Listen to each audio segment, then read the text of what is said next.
Teste, teste, som.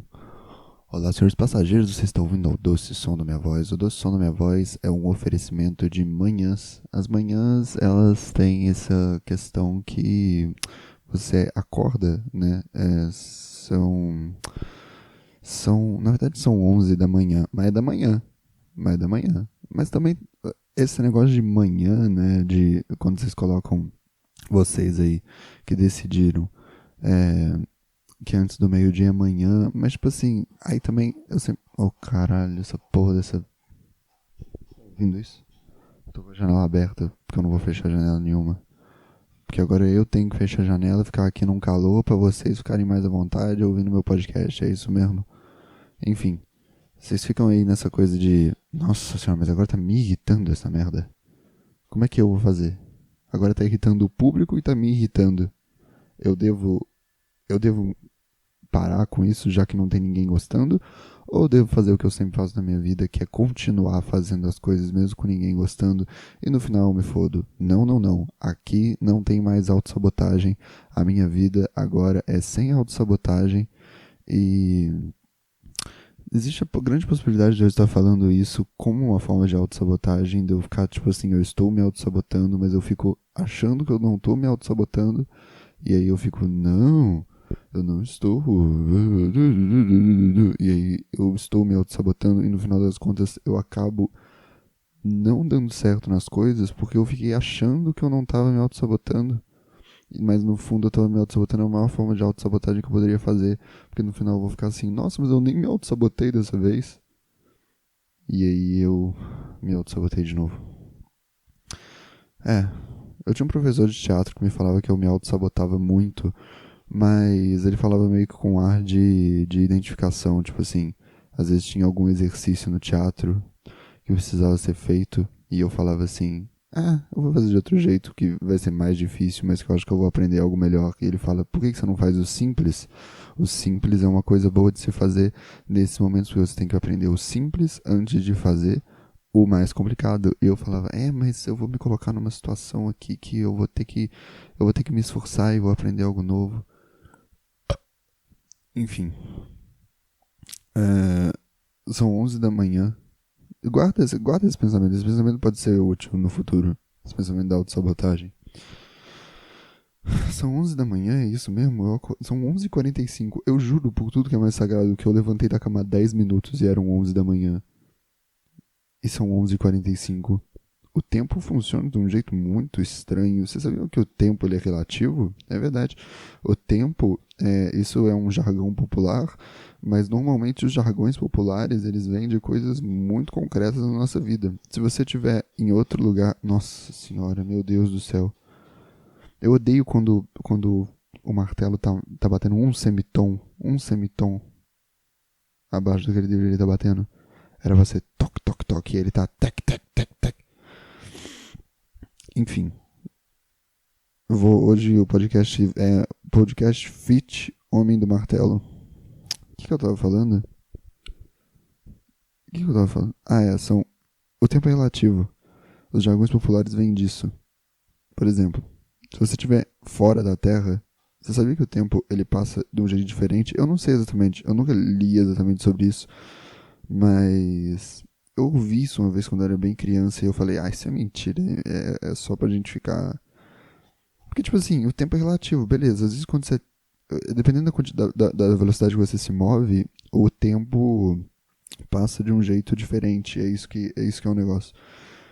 Tipo assim, se você se move muito rápido, o tempo passa de um jeito, mas se você se move mais devagar, o tempo passa de outro jeito. Se você vai pra fora da Terra, o tempo passa de outro jeito lá, porque as coisas lá se movem mais devagar. É isso? É esse o negócio? Eu não sei exatamente se é isso, se é esse o negócio, mas faz sentido pra mim. Tipo assim, o tempo deve passar mais devagar ou mais rápido, porque sempre se move mais devagar ou mais rápido, não é isso? E parece que eu me movi ou muito devagar ou muito rápido essa manhã, porque eu literalmente levantei há 10 minutos e falei, vou gravar um podcast, e já se passaram 85 anos desde que isso aconteceu. Por exemplo, na máquina de lavar, tem alguma coisa disso? Eu não vou abrir o Google agora, eu quero eu mesmo me auto-sabotar e me colocar numa situação em que eu penso sobre isso. A máquina de lavar,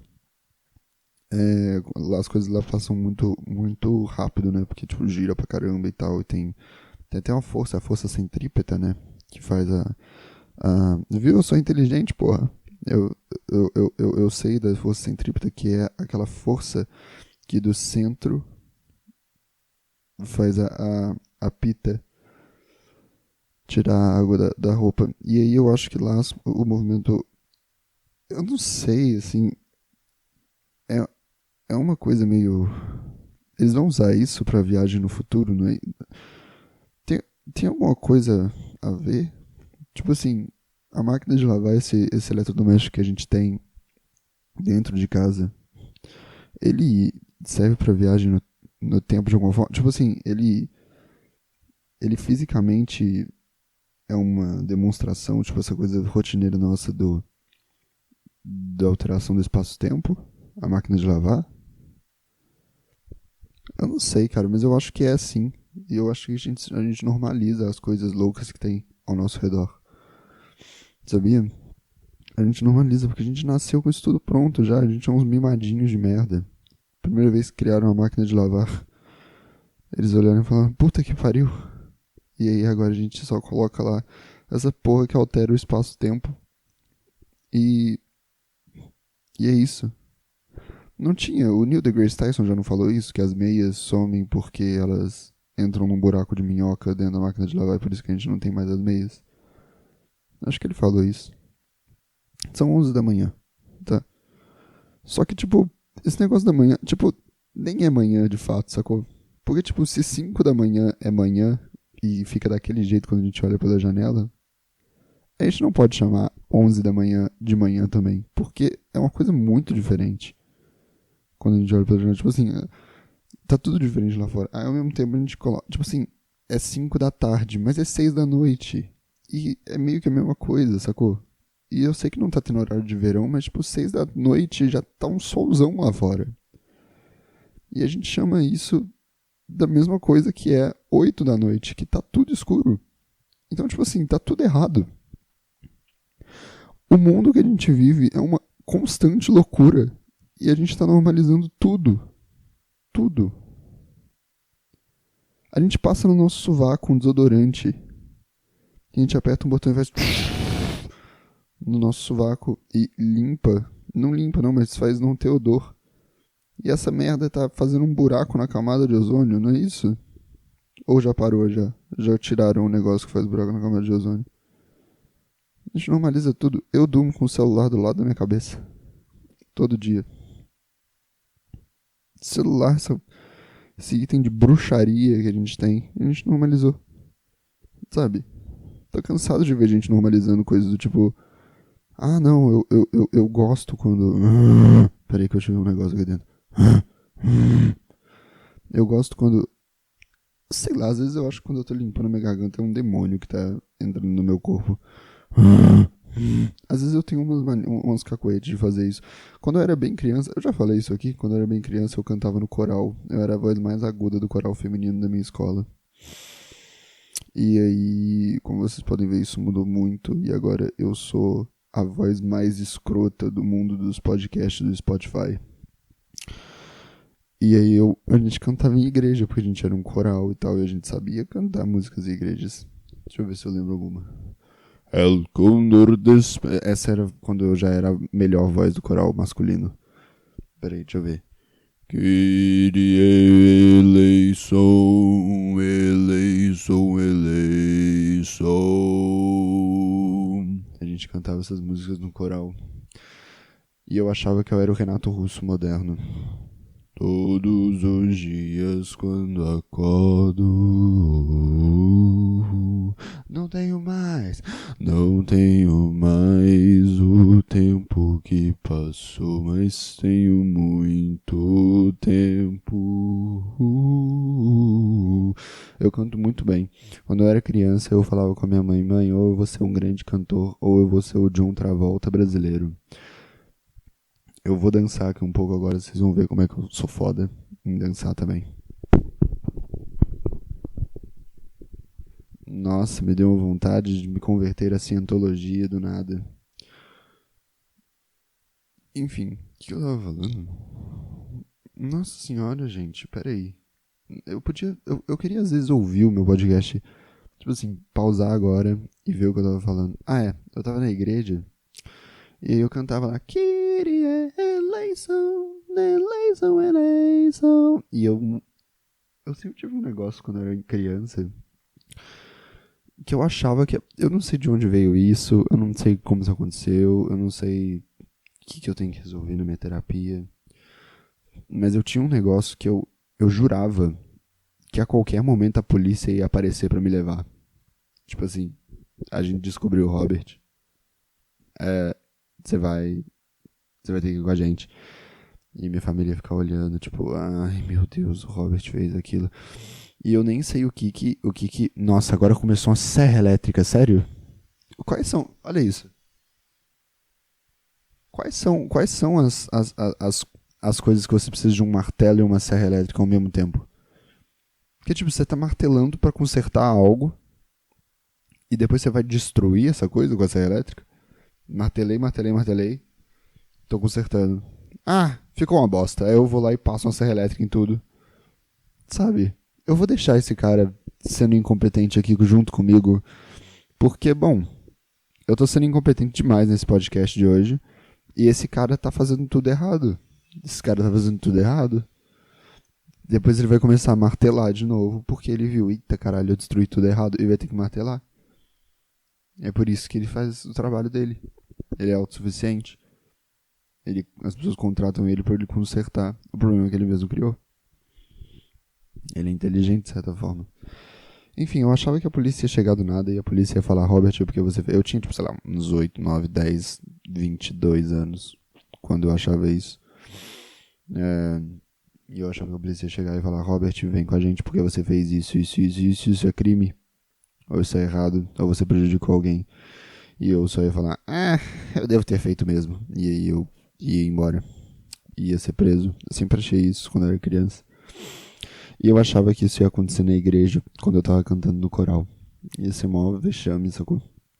E aí, como eu tinha sempre esse impulso de achar que eu ia fazer algo errado, eu morria de medo de entrar na igreja. E enquanto eu tava cantando uma música, eu gritar bem alto. O pão que o diabo amassou! Eu achava que isso era o auge do que eu poderia falar de errado. O pão que o diabo amassou! E eu morria de medo de ficar falando isso. Sério. A gente tem uns medos, né, cara? A gente tem uns medos na vida. Eu, por exemplo, tinha muito medo de cachorro. Morria de medo de cachorro. E. Sabe, eu morria de medo de cachorro porque quando eu era bem criança, eu não lembro disso, mas minha mãe me conta. A gente morava num prédio e eu falei com. Eu dei uma desentonada aqui porque eu ainda não saí da puberdade. Não foi uma pergunta se a gente morava num prédio. Tipo, eu sei o conceito de prédios, eu sei onde a gente morava. A gente morava num prédio. E aí eu meio que entrava no elevador e tinha essa vizinha nossa que ela tinha. Ela tinha esse cachorro, mas na verdade chamar aquilo de cachorro era um conceito, era um jeito dela se livrar de não ser presa por ter um urso em casa. E aí ela tinha esse urso na casa dela e um dia ela entrou no elevador junto comigo e com a minha mãe. E aí eu falei. Gugu Dadá, porque eu era uma criança. E. Mas por dentro eu tava pensando, eita porra, que ursão da. Que ursão. Eu nem sabia que era urso, mas naquele momento que eu vi aquilo ali, eu falei, essa porra é um urso. Essa porra vai me matar. E aí parece que ele, de alguma forma, esse urso achou que tinha comida dentro do meu braço. E, sabe, pro urso ele tá certo. Por isso que eu não acho que era um cachorro, sabe? Os cachorros não têm esse pensamento de, tem um urso, tem uma comida dentro do braço de uma criança, sabe? Eles não têm isso. Os cachorros, na verdade, são uns grandes maconheiros. Você já viu? Eles, na verdade, eles sabem onde tem drogas e tal. Eles são uns chapados. Por isso que os cachorros são desse jeito, cara. Você já viu gato farejador de maconha? Não. Porque eles não são drogados igual os cachorros são. Por isso que eu gosto dos cachorros hoje. Os cachorros, eles, tipo... Por que eles sempre mordem o braço? Já viu aqueles policiais que usam aqueles almofadas em volta do braço porque o cachorro vai morder? Às vezes cachorros gostam de morder braço mesmo, né, cara? Às vezes não era um urso, às vezes era um cachorro. O cachorro ia morder meu braço. Porque ele achou que eu tinha uma cara de PM e ele ia morder meu braço. Ou ele achou que aquela cara de bebê que eu tava era uma puta cara de drogado. E aí ele foi morder meu braço. E parece que eu não gostei dessa atitude do cachorro mordendo meu braço. E pra sempre eu fiquei com medo. Eu preciso começar a entrar num campo mais delicado aqui. O cachorro era preto. Eu não tenho nenhum racismo incluído nisso, mas eu preciso dizer que a partir desse dia eu comecei a ter medo de cachorros porque um cachorro preto me mordeu, tá? Ficou no meu subconsciente.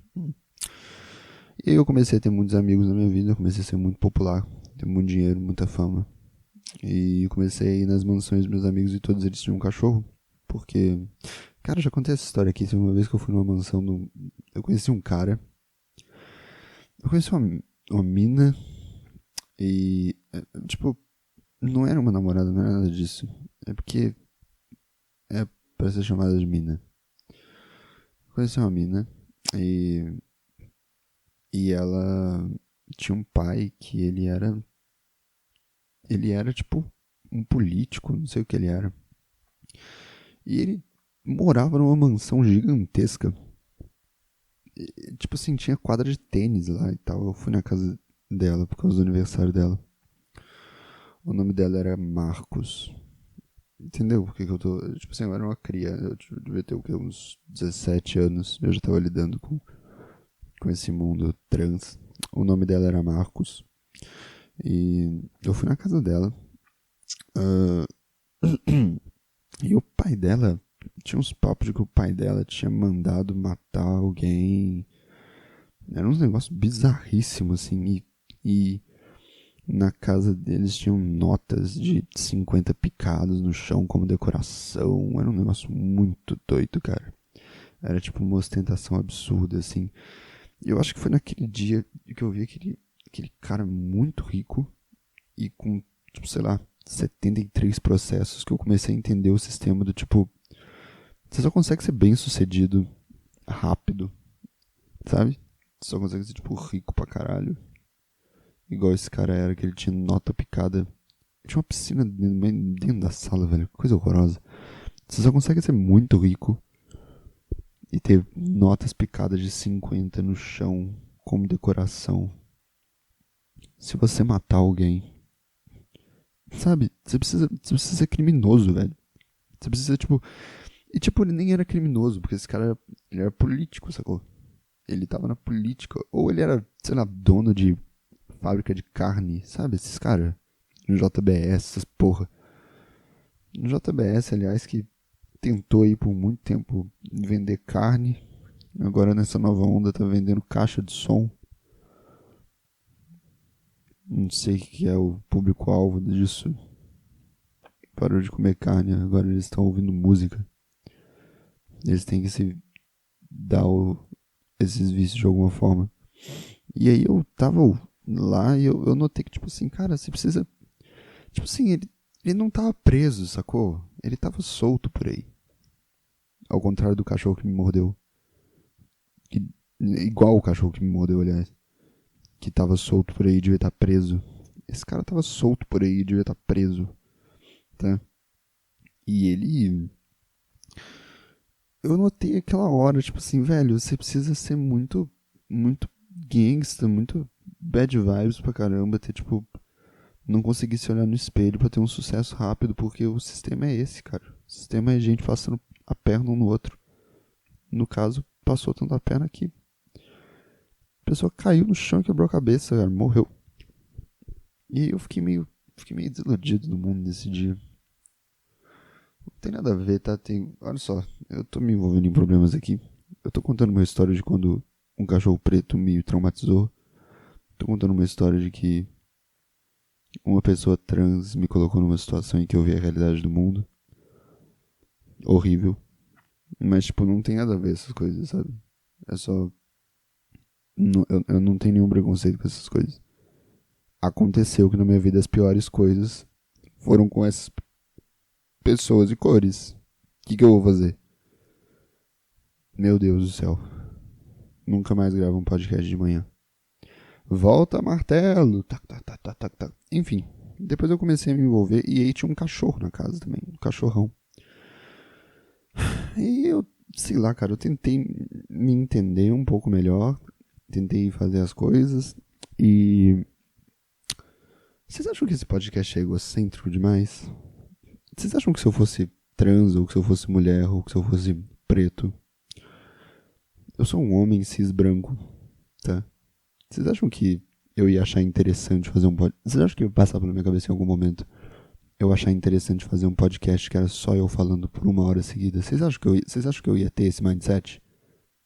Às vezes eu fico pensando isso, assim, se eu fosse uma pessoa, se eu fosse uma minoria, mais minoria ainda, vocês acham que eu ia achar bacana, tipo assim, um podcast só comigo falando, todo mundo ouvindo em volta de mim como se eu fosse Jesus Cristo?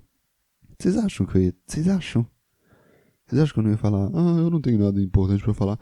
Mas esse que é o lance. Tipo, eu acho realmente que algumas pessoas não têm nada importante pra falar. Eu realmente acredito nisso. Eu não acho que eu sou uma delas, eu acho que eu tenho coisas muito legais pra falar. E eu acho que eu falo muito, eu acho que isso é bacana. Eu acho que eu falar muito é uma coisa que sabe, pra você falar muito, tem que ter muita coisa passando na sua cabeça, então você já é uma pessoa especial. Mas esse que é o negócio. Eu não sei o que tá passando na cabeça das pessoas. Às vezes todo mundo pensa igual a mim, as pessoas só não falam porque elas sabem que isso não é interessante. Porém, eu estou aqui fazendo um podcast, achando que tudo que eu falo é muito interessante. E nem é isso, sabe? O lance desse podcast nem é esse. O lance do podcast é que é para você ouvir, sei lá, antes de dormir ou enquanto você. Sabe? Quando você não quer ouvir nada, me ouve falando. Me ouve. Sabe quando você tá cansado e tipo. Tô cansado, não quero pensar nada. Deixa que eu penso por você. Eu penso por você algumas coisas. E eu tô aqui. Mas às vezes eu penso. E tipo assim, essa coisa da insegurança também, de tipo, eu não tenho nada importante pra falar. Sabe? Talvez não sejam só minorias que tenham isso. Eu acho que.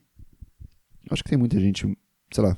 Às vezes o Thor Batista não tem um podcast porque ele acha que ele não tem nada importante pra falar. Talvez não. Nossa, o Thor Batista tem muita coisa importante pra falar. Tá aí um podcast que eu iria ouvir, tá vendo? E ele não tem um podcast porque ele deve falar, não, ninguém quer ouvir o que eu falo. Sabe? É isso, cara. A insegurança tá nos olhos de quem sente. E no rim de quem sente. Sabe? Vocês acham ruim a expressão eu te amo do fundo do meu coração? Vocês acham ela complicada? Tipo assim, eu tive essa discussão na escola uma vez, porque, tipo, eu parava muito pra pensar em jargões populares, porque eu acho que eles retratam um pouco da nossa realidade. Lembra daquilo que eu tava falando? O tempo é relativo, blá blá blá blá blá. Tá tudo conectado, cara. A gente. Eu te amo do fundo do meu coração, e aí todo mundo falava, mas pô, do fundo do coração, o coração não tem sentimento nenhum.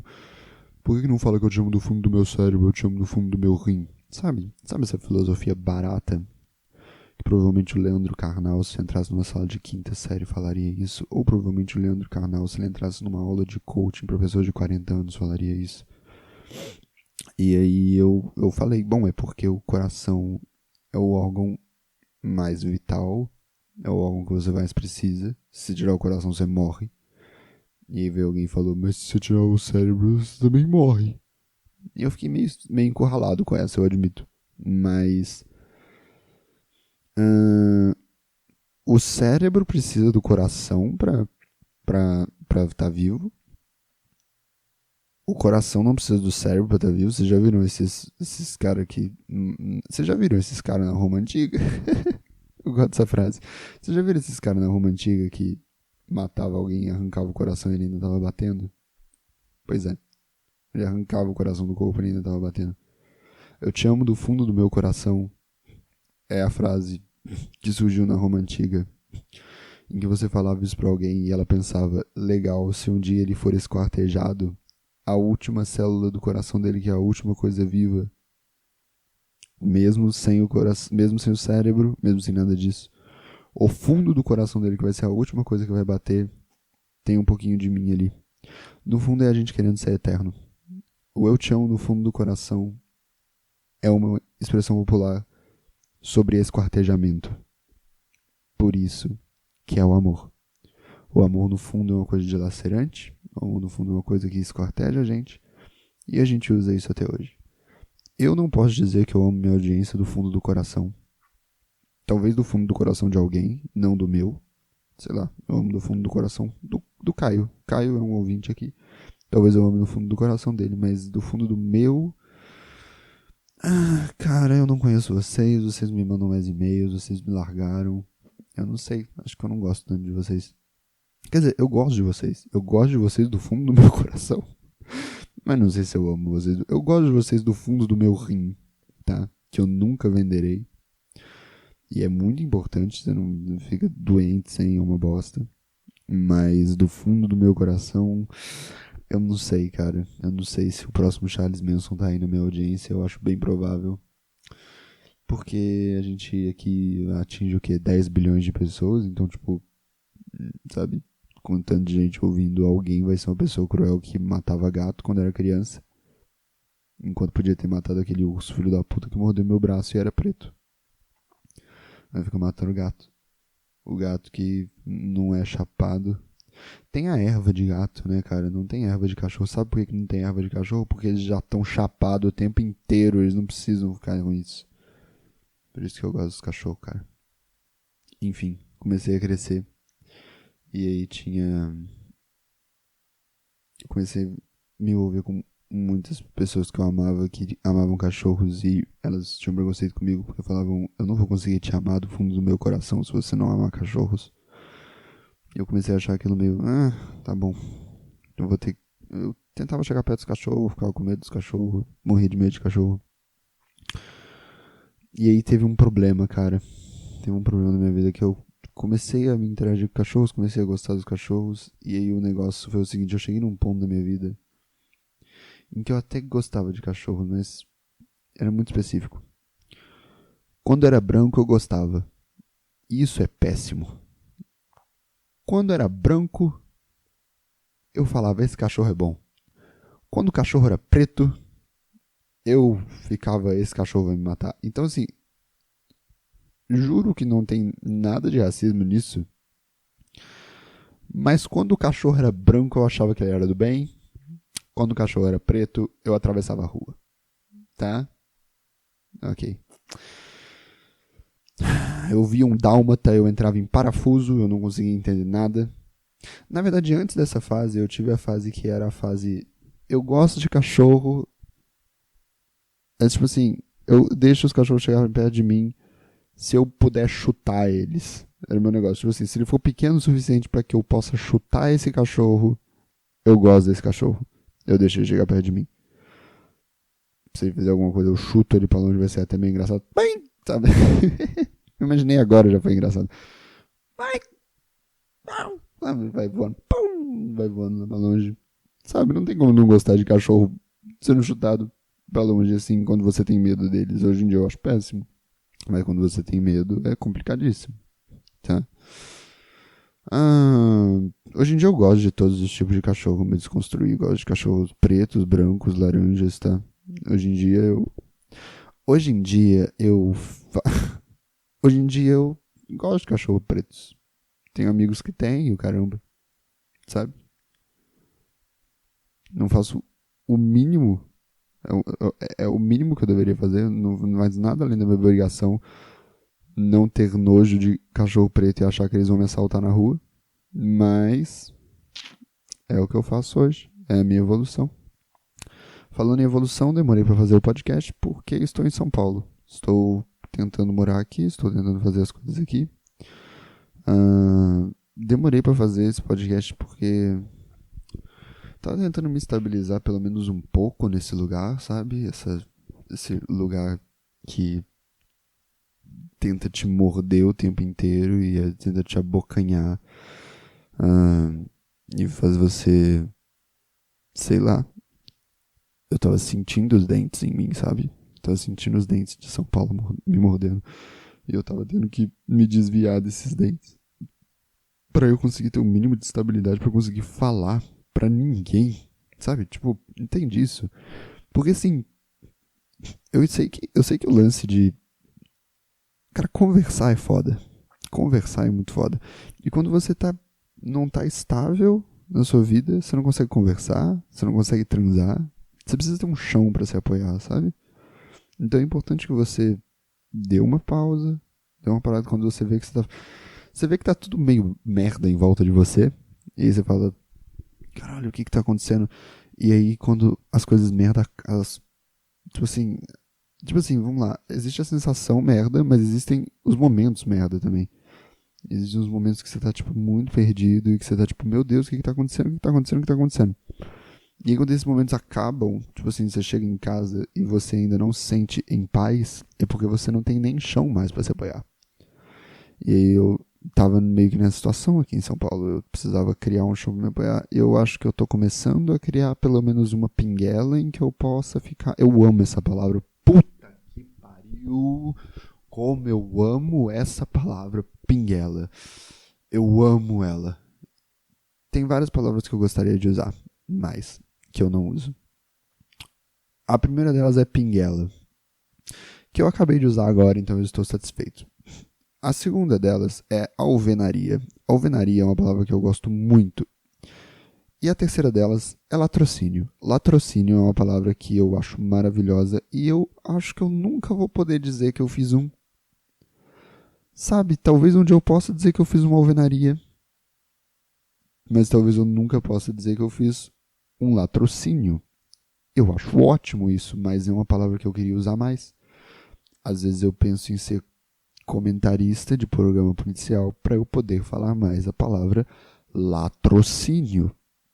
Outra palavra que eu descobri que gosto muito também é laticínio, mas para mim laticínio é uma palavra errada, porque para mim laticínio é alguém falando latrocínio errado. Parece que laticínio é alguém que engasgou no meio de um latrocínio.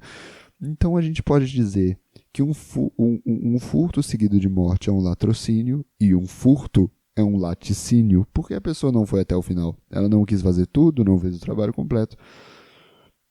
O que eu estava dizendo? Porém, eu vou começar a chamar os meus leites de latrocínio.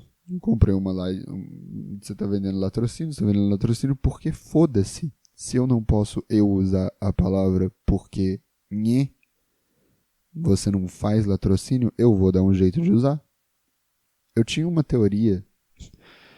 Eu tenho um sonho meu, que é ter uma rua com o meu nome, tá? Lá em Juiz de Fora, eu morava numa rua chamada Rua Santo Antônio. E eu falei assim, é a minha rua, né? Eu moro nela, porra. É a minha rua. Vocês perguntam onde? Qual que é a sua rua? Eu respondi a Rua Santo Antônio. Tá? Então era a minha rua. Porque as pessoas perguntavam qual é a sua, eu falava, vocês entenderam? E eu falava, talvez essa minha rua seja o ponto principal para eu. Talvez seja aqui a porta de entrada para eu botar o nome da Rua Robert Kiefer. Sabe, ela já é minha rua. Agora eu só tenho que mudar o nome da minha rua. Porque eu não tô gostando desse nome. E eu pensei que se talvez eu repetisse bastante para as pessoas quando elas perguntassem qual a sua rua, eu falasse Rua Robert Kiefer. Elas iam falar onde é que é essa rua e eu ia explicar a rua ali perto daquele lugar e tal coisa. As pessoas iam falar, a Rua Santo Antônio? Não, a Rua Robert Kiefer. Talvez eu conseguisse entrar na cabeça das pessoas se eu fizesse isso por, sei lá, 8 anos. E aí, sabe, daqui a 8 anos as pessoas iam falar com a outra, vamos lá na Rua Robert Kiefer, e as pessoas iam falar que, e elas iam explicar, e ia passar de cadeia em cadeia, porque eu repeti tanto isso na cabeça das pessoas, e aí ela no imaginário popular ia mudar pra Rua Robert Kiefer, e a prefeitura ia falar, a gente vai ter que mudar o nome dessa merda, porque ninguém mais chama de Rua Santo Antônio. Esse era o meu plano. O meu segundo plano era cancelar o Santo Antônio. Eu não sei, cara, mas tipo, eu acho que todo mundo no mundo, se você, sei lá, olhar muito pra trás, Santo Antônio deve ter feito algum sexual harassment, ele deve ter feito alguma coisa. E sabe, eu poderia criar isso de alguma forma. É, Não sei, cara, eu poderia achar nos documentos, eu poderia ir a fundo nisso e ver que o Santo Antônio, sei lá, alguma vez se masturbou na frente de alguém sem o consentimento da pessoa, sabe? Ou apertou os peitos, sei lá, sem querer e depois não pediu desculpa. Sabe, eu poderia achar isso. Todo mundo tem uma dessas hoje em dia, pelo visto, sabe? E o Santo Antônio talvez só tenha o nome de uma rua pra ele porque ele chegou. Sabe, a gente não se importa mais com ele, então a gente não procura mais. Mas eu, Robert Kiefer, que quero muito pegar a rua, eu quero ser o Cebolinhas, eu quero ser o dono da rua, eu vou ir atrás disso. E aí eu me esbarrei num problema nessas minhas pesquisas, porque eu descobri que o Santo Antônio é simplesmente o fucking padroeiro da cidade. Se eu cancelo o Santo Antônio, Juiz de Fora acabou. Vão ter que implodir a cidade, porque fala, velho, a gente começou tudo errado, não tem mais como mudar. E aí vão explodir a cidade. Agora que eu tô em São Paulo, talvez seja um pouco mais seguro eu fazer com que a cidade se exploda. Mas esse era o meu plano, cara. A rua Robert Kiefer ainda vai acontecer. Tá? Então é isso aí. Vocês querem saber sobre como é que eu tô em São Paulo? Eu tô bem agora, tava, sei lá, velho. É estranho. Você já mudou de bairro na sua vida? Não é foda? Agora imagina mudar de estado. É isso, é isso. É escroto. Eu vim pra cá por N motivos. Eu vim pra cá porque deu uma merda na cidade. Porque quando eu tentei cancelar o Santo Antônio, ninguém mais gostou de mim. Não foi exatamente isso. Quer dizer, não foi nada disso, né? Não teve nada a ver. Eu tava fazendo stand-up lá há muito tempo, eu queria vir pra cá, eu sempre quis vir pra cá, arrumei um dinheiro, vou resumir bem rápido. Sempre quis vir pra cá, arrumei um dinheiro, pedi demissão do meu trabalho, eles foram super legais, me demitiram, fiz um acordo, eu queria vir pra cá pra fazer stand-up, porque eu sempre quis fazer stand-up.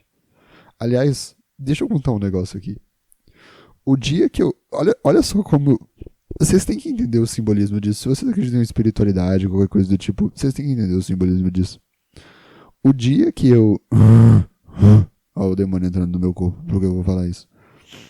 Eu decidi que eu queria fazer stand-up. Eu devia ter uns 12 anos. Por aí. Que eu decidi que essa era a minha vibe. E que eu comecei a escrever e tal. E eu decidi no dia que... Preciso de uma pastilha para fazer. É o Temer. O Temer entrando no meu corpo. Deixa eu falar isso. Vamos lá. Acho que eu não contei isso pra ninguém. E vai continuar assim porque o cara do martelo foi embora. Ele também não vai ouvir. Eu decidi que ia fazer stand-up no dia que saiu o primeiro stand-up do Rafinha Bastos, que foi A Arte do Insulto. E foi muito interessante, porque na época o YouTube era um lugar muito mais legal, um lugar muito mais florido, um lugar muito mais cheio de esperança. E o Rafinha Bastos tinha uma relação mais próxima com o YouTube e tudo mais. E ele meio que fez um negócio lá que ia transmitir ao vivo. Tinha pouco isso no YouTube, mas ele ia transmitir ao vivo no canal dele, o especial dele.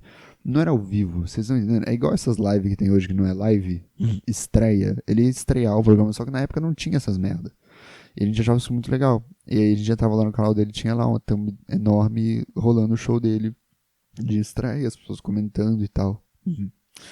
E nesse dia eu descobri que eu falei, é isso que eu quero fazer. E também foi nesse dia que quando eu deitei na cama, decidindo que era stand-up que eu queria fazer, que eu, no meio de uma... Não sei se foi no meio de uma masturbação, mas no meio de uma brincadeira com o meu pinto... Nossa, esse podcast é muito falocêntrico, egocêntrico, mas vamos lá.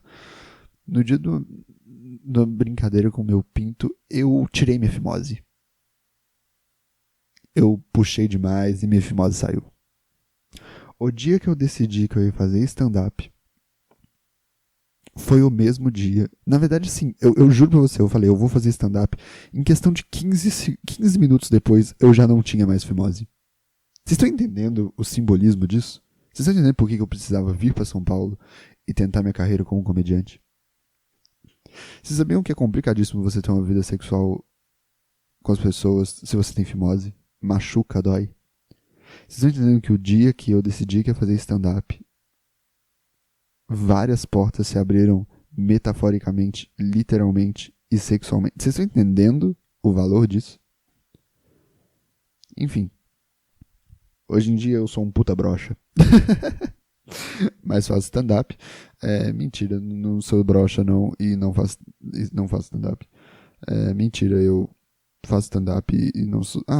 velho, sei lá, vocês querem saber, vocês vêm atrás de mim, tenta ver. Quer saber se eu faço stand-up? Vai ver meu stand-up. Vai lá no meu Instagram ver meu stand-up. Quer saber se eu sou broxa? Transa comigo. Vê. Não vou dar todas as respostas do mundo assim, pelo amor de Deus. Enfim, eu vim pra São Paulo. Se vocês quiserem saber mais sobre isso, vocês perguntem e tal. Eu tô aqui, eu tô morando meio que de favor ainda. Eu dependo da vida de muitas pessoas dar errado para que eu continue aqui na casa que eu tô, e eu não quero que a vida das pessoas dê errado. Tipo assim, eu dependo de que muitas pessoas cheguem e falem: eu não tenho mais dinheiro pra aluguel e eu vou ter que sair. Porque no momento eu tô num quarto que tá reservado pra outra pessoa. E ainda tem a chance dela falar: eu não tenho dinheiro pra pagar aluguel porque eu não consegui emprego. Sabe, eu dependo que a vida de algumas pessoas dê errado pra que eu continue aqui. Eu não tô torcendo contra ninguém, mas o que Deus achar que é o melhor pra acontecer na vida dessas pessoas, eu estarei do lado do Senhor. Amém? Amém. Vamos lá. Vamos começar aqui. Yahoo Respostas. Estou começando o quadro Yahoo Respostas. A gente vai responder perguntas do Yahoo Respostas. Vamos ver o que hoje, domingo, as pessoas estão pensando. Vamos ver o que elas estão querendo saber. Por que esse cara da cadeirante não arruma emprego? Por que esse cara da cadeirante não arruma emprego? Que cadeirante não é um cadeirante? Cara da cadeirante. Velho, eu sei lá. Eu vou começar a ser mais ríspido com as perguntas que aparecem aqui, viu? Vocês ficam mandando essa merda pro Yahoo Resposta pra eu responder, vocês não se dão o mínimo trabalho, eu tenho que ficar interpretando, eu não vou interpretar merda nenhuma não, já tem coisa demais pra interpretar aqui na minha cabeça, e depois que eu desisto de interpretar eu já tenho cerveja demais pra tomar pra esquecer o que eu tava interpretando, pelo amor de Deus. Alice pergunta: como eu faço pra ganhar dinheiro rápido sem ter que investir muito dinheiro? Puta que pariu, a gente já falou disso aqui, mata alguém, a gente já tem essa resposta, eu já falei disso aqui hoje, isso é sempre um assunto constante. Entra no sistema, vira político, mata alguém.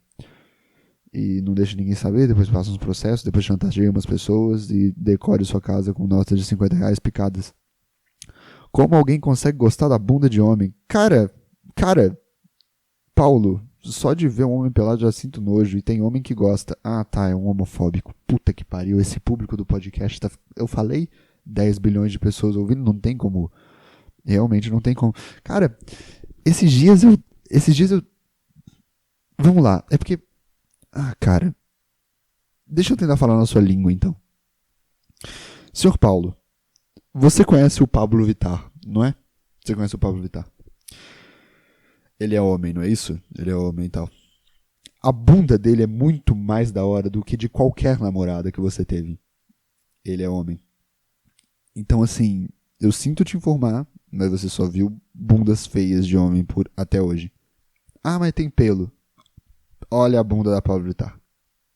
Tá bom? Puta que pariu aquela bunda. Eu faço agachamentos todos os dias. Minha bunda tá ficando até que daorinha, sabia? Minha bunda tá ficando daorinha. Eu tô olhando assim, falando: essa bundinha tá da hora. Esses dias me falaram: tava olhando sua bunda. Me falaram esses dias: tava aí só olhando sua bunda. E tipo, é isso aí, cara. Eu acho que você só tá sendo trouxa. Porque, tipo, não existe bunda de homem, não existe peito de homem. Não existe, sabe, eu já vi homem com um peito maior que de mulher. A Lupita Nyong'o não tem peito nenhum e é um peito de mulher. Então, tipo, esses conceitos não existem de fato. Tá? Mas a ajuda dos universitários aqui.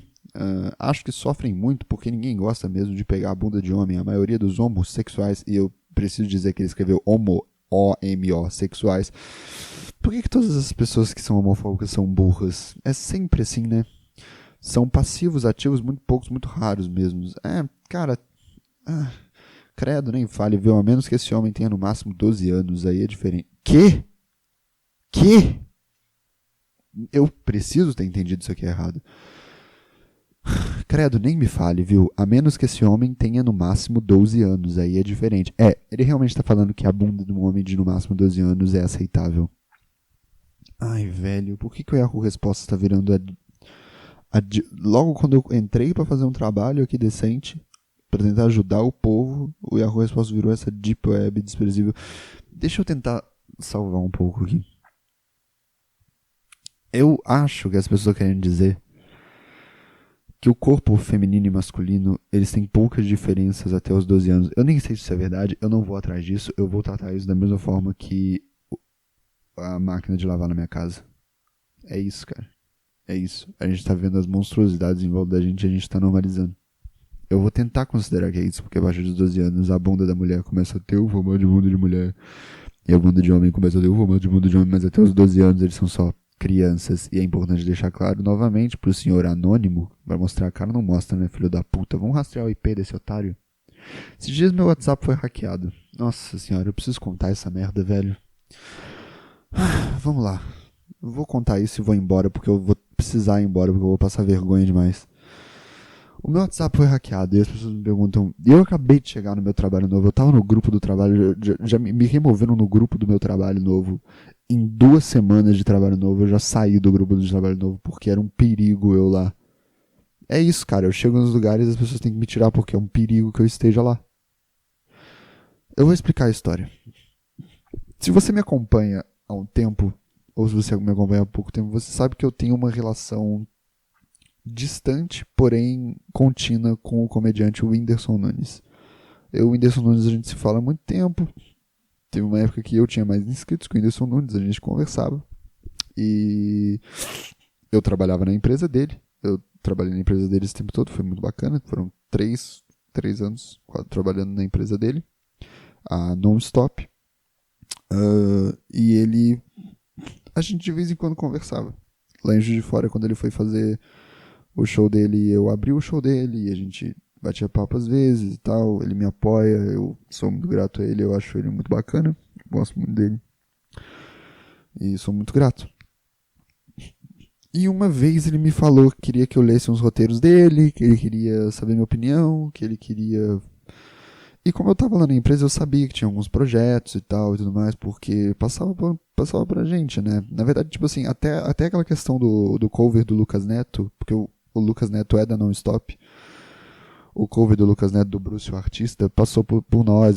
Eu sou um pouco responsável pelo Bruce o Artista não poder fazer o Lucas Neto cover, porque tipo, tem um problema de direito de imagem e tal e tudo mais. E tipo, antes do Lucas Neto cover ser notícia por aí, eu já tinha um cartão de visita do Lucas Neto cover, porque a gente pegou meio CSI lá e tal. A gente tinha isso lá, tinha um monte, tinha um bolo lá. Porque a área de direito e a área jurídica ia processar usando como base aqueles cartões e tudo mais. Isso tem tempo, cara. E aí, velho, eu sabia que tinha um projeto do Whindersson aí, um projeto grande e ia ter outros comediantes, iam ter outros comediantes, e eu tava meio que, tipo, velho, eu quero muito que ele me chame pra isso. E a gente sempre conversou muito, ele sempre gostou muito da minha comédia, eu sempre gostei muito da comédia dele, a gente conversava e tal. E aí, velho, esses dias me ligou. Eu não tenho mais nenhuma relação com a Non-Stop. Eu saí de lá, saí dos grupos, não sei o que tá acontecendo. E eu recebi uma ligação de alguém que agora quando falou o nome lá e tal, mas falando, opa, aqui é da equipe do Whindersson, você é o Robert Kiefer? Falou meu nome todo, falou Robert Kiefer, endereço tal. Sim, sou eu. A gente é da equipe do Whindersson, a gente quer te mandar um convite para um projeto. E eu falei, caralho, é o projeto que eu queria participar. Eu fiquei feliz e tal, porque eu sabia que eles iam ligar pra falar do projeto e tal.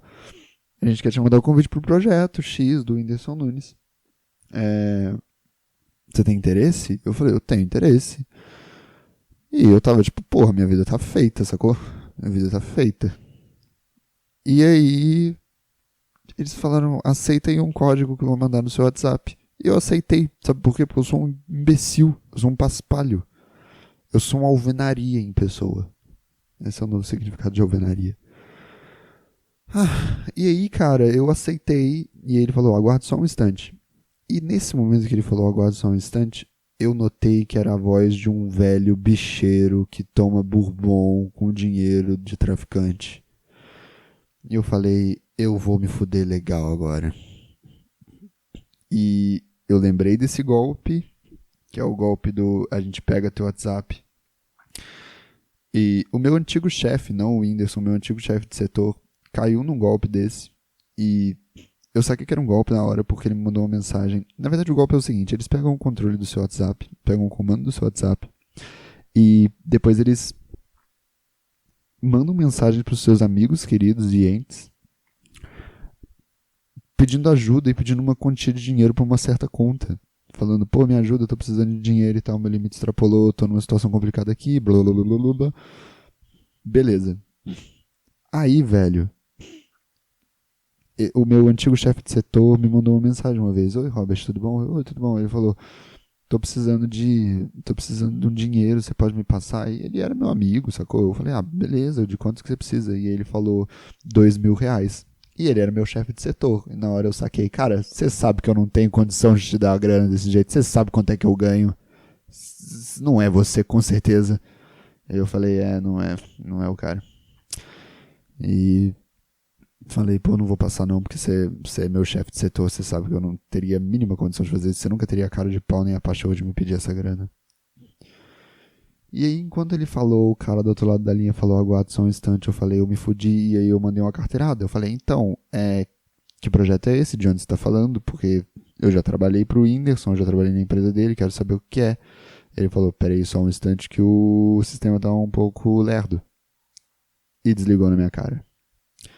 Nisso que ele desligou na minha cara, eu não consegui mais ter contato nenhum com o meu WhatsApp. E perdi meu WhatsApp. Foi isso que aconteceu. E aí velho, aí foi uma merda, porque primeiro, muito legal ficar sem WhatsApp, tá? Eu recomendo todo mundo a cair nesse golpe pra ficar um tempinho longe do WhatsApp, pelo menos, que é muito bom. Ninguém te enchendo o saco, ninguém te mandando mensagem o dia inteiro, ninguém brigando com você, ninguém te elogiando também, que elogio às vezes é ruim pro ego. E aí ficou lá, ai cara, e aí eu falei, pô, vou ligar pra TIM. Sim, eu uso TIM. Eu descobri que a TIM é uma empresa em extinção. Extinção. Por isso que é o nome. E tipo assim, as pessoas não usam mais, eu preciso ir numa TIM, aliás, eu preciso ir numa TIM hoje. Eu liguei pra lá e eu falei, expliquei toda a situação e a moça falou assim, então, a gente não tem treinamento pra te ajudar nisso, eu vou ter que chamar meu supervisor. É claro, não tem treinamento, você não tem treinamento pra porra nenhuma, você só tem treinamento pra eu não cancelar meu número, né? E aí ela falou, esse golpe é novo. Esse golpe nem é novo, tá acontecendo há maior tempo e uma cota e elas não têm treinamento. Aí chamou a supervisora falou assim, a gente pode cancelar o seu número. Mas aí você não vai mais poder receber ligação, você não vai poder mais receber mensagem de SMS, você não vai poder mais usar a internet, você não vai poder usar mais nenhum benefício do seu plano. Mas o cara que tá com o seu WhatsApp vai poder continuar falando com todo mundo pedindo dinheiro. Aí eu não achei jogo, sabe? Eu tô continuando com o meu número por enquanto, tem que fazer um outro número e cancelar esse. Aí, tipo assim, eu já avisei pra todo mundo que eu me importava. Já avisei pra todo mundo que me importava que meu WhatsApp foi hackeado e que não é pra depositar dinheiro nenhum. E no meu WhatsApp tinha uma galera que eu odeio, que eu não me importo, e eu meio que não avisei pra eles, porque eu meio que quero que eles caiam nesse golpe, sabe? Fazer uma vingança minha, tipo, nunca gostei de você, eu quero que você mais perca mesmo esse dinheiro. Aí vem toda a parte que eu tenho que ser adulto, que eu tenho que fazer um boletim de ocorrência, eu tenho que fazer um monte de coisa que eu não fiz nada ainda. As pessoas falam, é pela internet você faz essa merda. Né, pela internet. Foi pela internet também que me hackearam. Não dá pra confiar nessa internet, não. Eu garanto aqui que eu não confio mais na internet. Tá? Ai, meu Deus, a clonagem evoluiu muito desde a ovelha Dolly. Eles clonavam ovelha. O que você vai fazer com 2 ovelhas igual? Porra nenhuma. O que você vai fazer com 2 WhatsApp igual? Pedir dinheiro pra minha mãe. Minha mãe aqui, 2 de gente. Pedir dinheiro pra ela. Vamos lá. Última pergunta. Qual altura pode chegar uma menina filha de uma mãe de 1,52 e um pai de 1,60 de altura? Que? Qual altura pode chegar uma menina filha de uma mãe de 1,52 m e um pai de 1,60 m. Ô, meu querido, olha só, se é esse o motivo que tá te impedindo pra ter uma filha, é esse o lance? Você tá querendo fazer uma jogadora de vôlei? O que que é? Não vai ser. Não vai ser. Vai ser uma gandula ótima, vai ser uma gandula maravilhosa. É, eu tenho um jeito de você nunca descobrir a resposta disso, que é não tenha filho. Porque se você tá preocupado com isso, você vai ser um péssimo pai. Você é uma péssima mãe. Não tenha filho se você tá preocupado com a altura dela. Você acha que minha mãe ia me ter se ela estivesse preocupado com a altura? Eu nem sei quanto é que eu meço. Todo mundo chega pra mim e fala que menino alto. Ah, e ela me teve. Você acha que ela me teve falando, nossa, meu filho vai ser alto pra caralho, vai ser um ótimo jogador de vôlei? A resposta é sim. Ela achou que eu ia ser um ótimo jogador de vôlei, um ótimo jogador de basquete. Sempre falou que era pra me matricular numa aula de basquete. Aqui estou eu, sentado, não usando nada da minha altura, gravando um podcast. Muito obrigado, senhores passageiros. Você ouviu o doce som da minha voz. Esse final foi uma autossabotagem? Talvez tenha sido. Bom, eu sou muito alto. Se quiser ter um filho aí jogador de vôlei, vamos, manda uma DM. Beleza? Qualquer dúvida, vocês me mandam DM também, que eu respondo depois. E sei lá, vamos conversar. Quem for de São Paulo aí, a gente se encontra. Tô tentando aí essa vida. Se não der certo, eu volto pra casa da minha mãe, curvado, um pouco mais baixo do que ela me veio, falando: desculpa, não deu certo lá, eu vou precisar de dinheiro. Nossa, velho, isso seria bom. Seria bom de certa forma, sabe por quê? Porque eu ia tomar o café da minha mãe de novo, cara. Eu não tô tomando café muito aqui. O café da minha mãe era muito foda, velho. Viu? A gente normaliza as monstruosidades, mas a gente também normaliza as coisas boas, cara. O café da minha mãe era muito foda. Tô sem café aqui. Preciso tomar um café. Cara, o iFood tem um negócio que você pede café quente. Eu, tipo assim, eu não preciso disso na minha vida, mas eu tenho muita curiosidade de saber como é que isso funciona. Eu acho que eu vou pedir um café quente agora e ver como é que o cara traz, sacou? Ele deve trazer todo embolado, deve trazer na mão, num negócio que térmico, deve, tipo, quase cair da moto várias vezes, deve ser meio engraçado. Ah, eu vou pedir, eu vou lá fazer isso. Beijo, gente, obrigado. Você ouviu o doce som da minha voz. Até a próxima, obrigado por ser essa pessoa que sempre tá querendo que eu entre um pouquinho na sua cabeça. E me ouvir do fundo do cérebro de vocês. Amo vocês do fundo do meu coração. Muito obrigado.